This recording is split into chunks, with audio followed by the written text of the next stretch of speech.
America के हाथ में भी है, चूँकि वो आईएमएफ का मेजॉरिटी शेयर होल्डर है। तो ये तो मान लें कि हमारी गर्दन ही हमारे हाथ में नहीं है, ना अभी है, ना 2025 में होगी, ना 26 में होगी, ना 27 में। हमारे पास पैसे नहीं है कर्जे वापस करने के लिए। सीधी-सीधी बात है, $70 अरब आपको पे करने हैं अभी। कैसे करेंगे आप?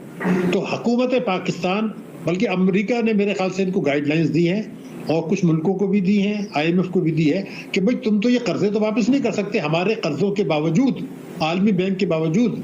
तो फिर ये कहा गया कि ये तो बड़ी मुश्किल हो गई, तो हम ऐसा करते हैं कि इसरारी कैफियत में, डेस्परेट सिचुएशन में, मजबूरी की हालत में। नमस्कार दोस्तों, स्वागत है आप सभी का हमारे YouTube चैनल डिजिटल रेजिमेंट्स में। जैसा कि आपको पता है दोस्तों, हम आपके लिए एक से एक लेटेस्ट न्यूज़ लेकर आते ही रहते हैं। वैसे ही एक लेटेस्ट न्यूज़ के साथ फिर हाजिर मैं आपके सामने। लेकिन उससे पहले दोस्तों, अगर अभी तक आपने हमारे चैनल को सब्सक्राइब नहीं किया तो प्लीज़ सब्सक्राइब कर लीजिए, और यही न्यूज़ अगर आप हमारे फेसबुक चैनल पर देख रहे हैं तो प्लीज़ हमें फॉलो कर लीजिए। तो दोस्तों, न्यूज़ आ रही पाकिस्तान से, और पाकिस्तान के हालात आप सभी जानते हैं।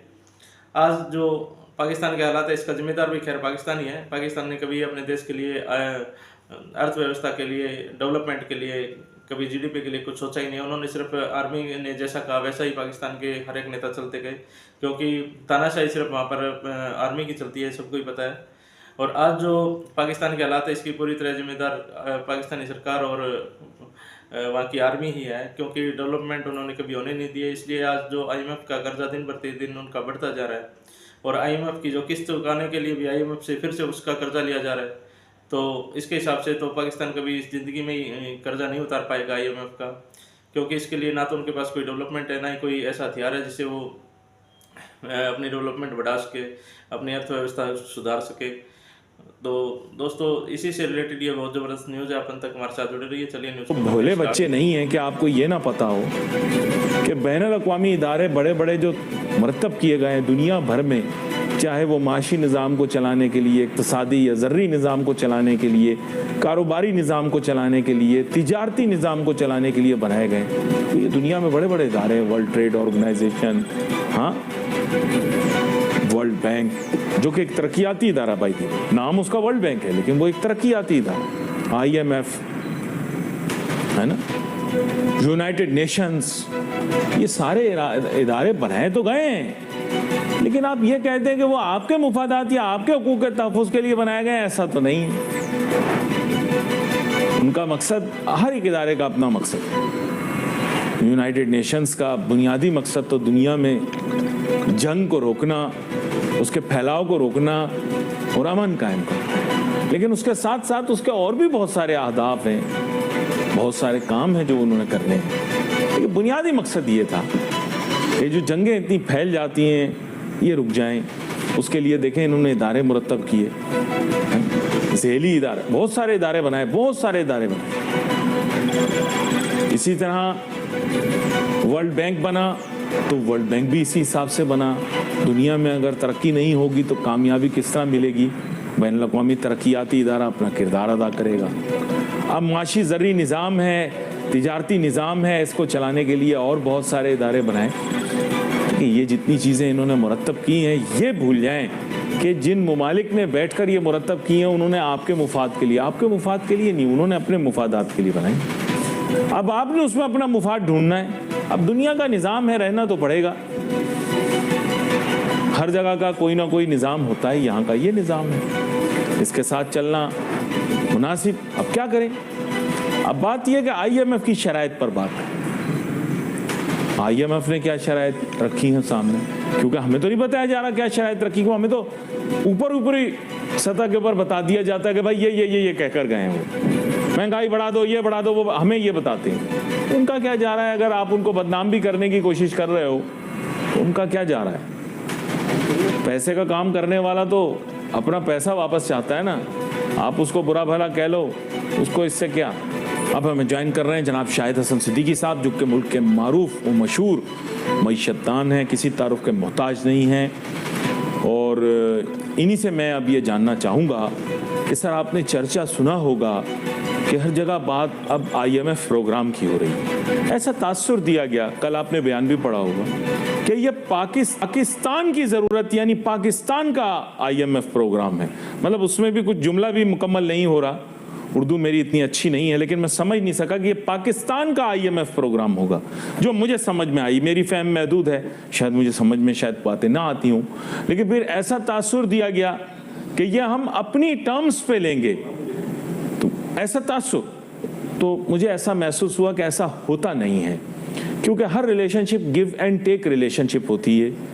कुछ ना कुछ तो हमसे भी मांगा जाएगा, खाली $6 अरब हमें दे नहीं दिए जाएंगे, चाहे हमारी ज़रूरत क्यों ना हो। हमें बहुत सारी शराइत और बहुत सारे कामों पर उनका साथ भी देना पड़ेगा, अमल भी करना पड़ेगा। पहले तो ये वाजे कर दें कि ये प्रोग्राम हमारी ज़रूरत है, ये बात तो मानी जा सकती है, लेकिन इसमें चलेगी तो IMF की ना, कि नहीं? जी आपका बहुत शुक्रिया। देखिए, बात ये IMF को भी पता है, हुकूमत पाकिस्तान को भी पता है, और जो ये सियासी बातें कर रहे हैं उनको भी पता है कि अभी जो 2 महीने 10 दिन रह गए हैं, इसमें अगर हमें IMF से पैसे ना मिले तो हमारे लिए बड़ा संगीन मसला पैदा हो जाएगा। हर हालत में लेना है। और हमें ये भी पता है कि 2025 में, 2026 में और 2027 में आपको $24 अरब सालाना की अदायगियां करनी हैं। तो जिन लोगों से आपने रोल ओवर्स कराने हैं, वो आपकी गर्दन उनके हाथ में भी है, IMF के हाथ में भी है कि जब तक वो खजाना दे, और जो जिसका आप इशारतन बार बार बात कर रहे थे, अमेरिका के हाथ में भी है, क्योंकि वो IMF का मेजॉरिटी शेयर होल्डर है। तो ये तो मान रहे कि हमारी गर्दन ही हमारे हाथ में नहीं है, ना अभी है, ना 2025 में होगी, ना 26 में होगी, ना 27 में। हमारे पास पैसे नहीं है कर्जे वापस करने के लिए। सीधी सीधी बात है, $70 अरब आपको पे करने हैं, अभी कैसे करेंगे आप? तो हुकूमत पाकिस्तान, बल्कि अमेरिका ने मेरे ख्याल से इनको गाइडलाइंस दी है, और कुछ मुल्कों को भी दी है, IMF को भी दी है कि भाई तुम तो ये कर्जे तो वापस नहीं कर सकते हमारे कर्जों के बावजूद, आलमी बैंक के बावजूद। तो फिर ये कहा गया कि ये तो बड़ी मुश्किल हो गई, तो हम ऐसा करते हैं कि इसरारी कैफियत में, डेस्परेट सिचुएशन में, मजबूरी की हालत में आप जो है वो एक बैरूनी सरमायाकारी बड़े पैमाने पर हासिल करें, क्योंकि इससे ज्यादा कर्जा तो आपको मिल नहीं सकता। तो आप इस तरह की कैफियत में परेशान कुन सरमायाकारी जो आगे चल के तबाही होगी वो हासिल कर लें। लेकिन आपने पिछली मरतबा तखमीना बताया था पाकिस्तान में सरमायाकारी का, और जो आपने तखमीना बताया पिछले साल का, वो तो बहुत छोटा अमाउंट था। बाकी सब तो उम्मीदें और तवक्कुआत के ऊपर है। नहीं, तो ये तो अगर आप सही कह रहे हैं कि अगर आप पिछले 15 साल का देख लें, औसतन बनता है $2 अरब सालाना। लेकिन अब ये फैसला हुआ है कि पाकिस्तान को मोहलत दे, क्योंकि आगे चल के उसकी गर्दन मरोड़नी है। फिलहाल नहीं मरोड़ना चाहते अफगानिस्तान की वजह से या किसी और वजह से, अभी इनको धक्का दे के आगे ले जाए और बड़े पैमाने पर इनको बैरूनी सरमायाकारी दिलवाई जाए, जिसको आप परेशान कुन और गैर मेयारी सरमायाकारी कहेंगे, जिससे आपको नुकसान होगा वो दी जाए। और फिर यह कहा जाए कि वो भी काफ़ी नहीं है तो कुछ आप अपने असासे बेच दें ताकि आपको डॉलर मिल जाए। यानी ये जो सरमायाकारी हो रही है, ये जो अब निजकारी कर रहे हैं, इसका मकसद मईशत को बेहतर बनाना नहीं है। इसका मकसद है कि आप अपने बैरूनी कर्जों को अदा कर सकें। मिलना तो कुछ भी नहीं है इससे। एक तो ये बात हमें समझ लेनी चाहिए।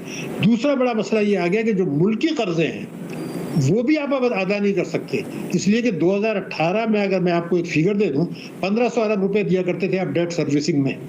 इस साल 8000 अरब रुपए से ज्यादा है आपका देना है। तो कहाँ है आपके पास पैसे? तो आप तो मुल्की कर्जे भी नहीं अदा कर पा रहे, ये दो जगह फंस गए।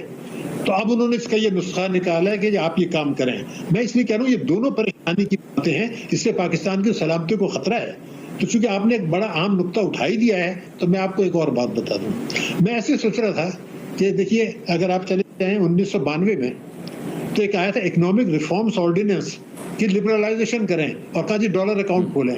उन लोगों ने चोरी के पैसे से डॉलर अकाउंट जो है मार्केट से पैसे लेके रखे और बाहर भिजवा दिए। क्या आपको पता है कितना पैसा बाहर गया है?